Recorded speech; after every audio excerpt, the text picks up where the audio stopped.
Elections వస్తున్నాయి. ఎవడి publicity వాడు కొట్టుకుంటున్నాడు.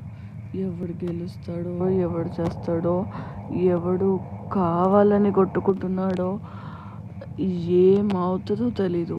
కానీ ఎలక్షన్స్ మాత్రం, కాంపిటీషన్ మాత్రం జరగకుండా ఆగదు. ఇదో ఒక ఫిలింలో చూశాను నేను. ఒక్క దొంగ ఓటు గురించి రచ్చ రచ్చ చేస్తారు. అలా ఎన్ని దొంగ ఓట్లు ఉన్నాయో మన కంట్రీలో. ఎప్పుడు బాగుపడిద్ది గవర్నమెంట్? బీజేపీ వల్ల కొంచెమైనా బాగుపడుతుంది, దాన్ని కూడా తొక్కుతుంటారు. వాడొక్కడి కడుపు నిండాలని చూస్తారా జనాలు? ఎందుకు ఇంకా గవర్నమెంట్ ఉండి, ఎందుకు ఇంకా కాంపిటీషన్, ఎందుకు పొలిటికల్? ఏం బీకడానికి?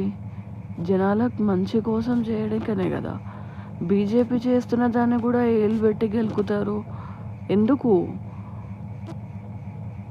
అరే భయ్, నీకు కూడా ఉంటుంది, నీకు కూడా తినచ్చు. బీజేపీలో ఉంటే ఏదో అయిపోతుందని కాదు. ప్రతి ఒక్క నా కొడుకు భారతదేశానికి పుట్టినోడే కదా. అమ్మ తల్లిలో, అమ్మ కడుపులో పుట్టినోడే కదా. హిందువులే కదా. ఏం ఆలోచిస్తున్నారు ఒక్కొక్కడు? ఎలక్షన్స్ వస్తే చెత్త చెత్త డెసిషన్లు తీసుకుంటారు. యూత్ అంతా ఇటెట్టో పోతారు. అరే భయ్, తీసుకుంటున్నారు, అమ్ముతున్నారు ఓట్లుని. తీసుకుంటున్నారు, మీ పాకెట్లో పెట్టుకుంటున్నారు. పెట్టుకోండి, ఓటు వేసేది సరిగ్గా వేయండి, లేకపోతే తీసుకోకండి. ఎవరికి వేయాలో కూడా తెలియలేదా? జిఎస్టీ ఒక్కటి పెంచింది, జిఎస్టీ ఒక్కటి ఉందంటే ఏం చేస్తున్నారు మీరు? సరిగ్గా చూడండి న్యూస్లు.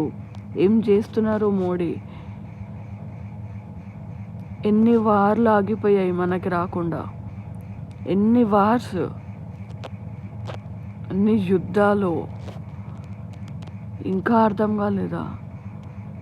కళ్ళు తెరవండి ప్రతి ఒక్కరు. ఇంకా ఏ లోకంలో ఉన్నారో ఏమో.